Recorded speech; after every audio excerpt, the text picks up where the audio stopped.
Tæt, ikke? Nu tabte vi i dag, men heldigvis var det et godt resultat samlet.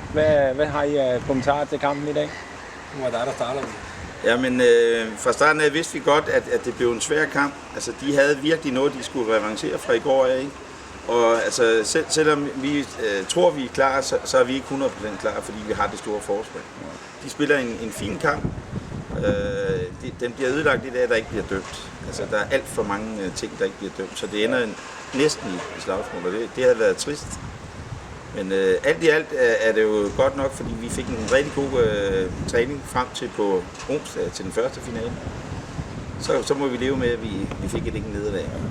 Hvordan var det i vandet, Emil? Men det var jo benhårdt, ligesom man kunne forvente. Altså, men det var sådan ekstra hårdt, fordi netop, at man følte ikke rigtigt, at det, man kæmper for, ligesom bliver belønnet. Der var nogle gange, vi trak nogle udvisninger, det var også fint, men der var også nogle andre gange, hvor man synes, man blev sat, og så var det bare sådan, så er der langt hjem, ikke? Ja. Men altså man kan sige, som Ole også siger, de spiller godt. Og vi spiller rigtig godt i går, der valgte vi med 10 mål, nu spiller de rigtig godt, så valgte de med 3 mål, så jeg synes stadigvæk godt, at vi kan være tilfredse. Men vi kan også godt se, altså, hvor vi ligesom skal være klar til at stå lidt mere imod. Ja. Jo, du stod jo en fænomenal kamp i går. Det må jeg sige, det var fantastisk at se. Hvad siger du til det i dag? Jamen, altså med sådan noget er det jo, at det handler om, hvordan forsvar og målmand spiller sammen. Og det var en af de ting, der fungerede helt optimalt i går. Og der var nogle ting, som i forhold til vores aftaler, som ikke holdt lige så godt i dag. Og det giver sig jo så udslag i lidt flere mål. Okay. Hvad siger I så til finalmodstanderen frem? Jamen altså, der er ikke nogen tvivl om, at de vil spille hårdt på os, ligesom at hvad kan man sige, Kvik og HSK har gjort. Men vi har også vist, at vi godt kan håndtere deres angreb. Så skal vi bare ikke lade os slå ud af, hvis det bliver svært at score på dem, for det kommer til at blive en herrekamp, og der ikke kommer til at være særlig mange mål, hvis begge hold ligesom spiller op til det, de plejer. Så altså, vi har forsvaret klar til dem.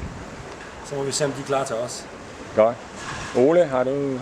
Nej, ikke andet end at altså det er jo 2 helt åbne finaler, og det bliver spændende og dejligt. Altså jeg tror, vi har måske et lille overtag, men det er meget lille.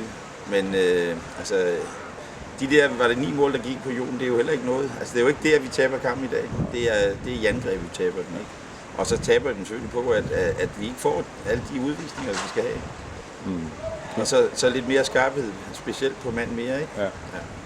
Ja, jeg vil stadig mene, at det er rent nok, altså 9 mål, det er for meget.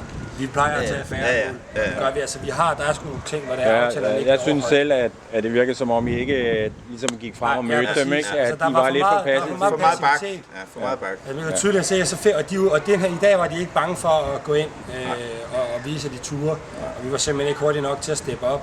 Altså en ting er, at de får lov til at virkelig presse os i angrebet med at spille meget, meget hårdt. Vi skal virkelig kæmpe for hver en meter for at komme frem på banen. Men en anden ting er i forsvaret, der skal vi der er det ligesom vores hjemmebane, der skal de ikke have lov til at gøre det, de gjorde der. Men altså, nu tager vi det med, og vi er det klogere, og det er også sundt at tabe, kan man sige. Det er der, man kan se, at man kan rejse sig. Fint. Kan I have en rigtig god kamp på onsdag, og held og lykke med det. Tak. Hej. Tak for sporten.